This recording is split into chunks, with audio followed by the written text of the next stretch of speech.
Boboqand Mirzo 1980-yil Navoiy viloyati Xatirchi tumanida tavallud topgan.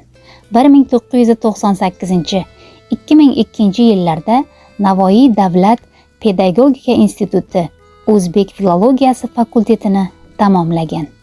2004-yilda mazkur institutning o'zbek tilshunosligi yo'nalishida magistraturada tahsil olgan. Hozirda Navoiy viloyati hokimligi muassisligidagi Do'stlik bayrog'i va Znamya Drujby gazetalari tahririyati davlat unitar korxonasi bosh muharriri, xalq deputatlari Navoiy shahar kengashi deputati. Ko'nglingizni topsam, ikkimiz ikki olam she'riy to'plamlari muallifi. 2007-yilda O'zbekiston belgisi ko'krak nishoni, 2023-yilda Turon Fanlar akademiyasining Sadriddin Ayni nomidagi xalqaro ko'krak nishoni bilan taqdirlangan.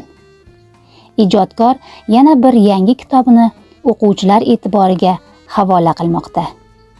Ko'rgulik nomli ushbu she'riy to'plam 2024-yil Shaffof nashriyoti tomonidan nashr etilgan.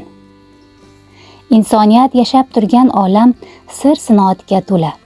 Uni bilish, mazmun mohiyatini anglab yetish uchun bir inson umri yetmaydi.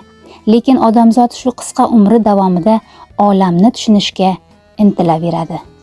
Olimlar dunyoni kashf etsalar, shoirlar uning go'zalliklarini she'rga soladilar.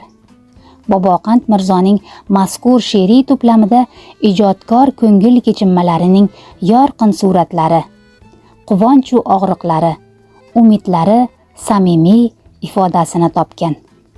Shoir she'rlarining mavzu ko'lami, shakli va uslubiy o'ziga xosligi she'riyat muhiblarini o'ziga manzur qiladi degan umiddamiz.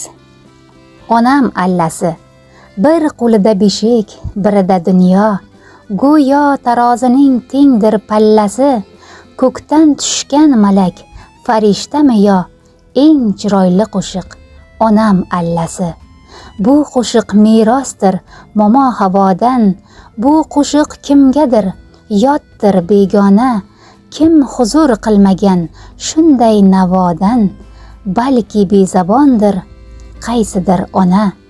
Unga kuy shart emas bulbul navosi, mehr bo'lib singan qonimga busas, bildim har qandayin dardning davosi, onam allasidan afzalroq emas. Tongda bedor edi, tunda ham bedor, goho cho'miltirgan ko'zin yoshiga, kecha xasta edi, bugunchi bemor, nechun qayg'u soldim sho'rlik boshiga. Men qo'shiq aytaman, jo'shib aytaman, ming kecha qoshida bo'lib parvona, keyin yonlaridan yig'lab qaytaman, alla bo'lolmaskan alyorim ona.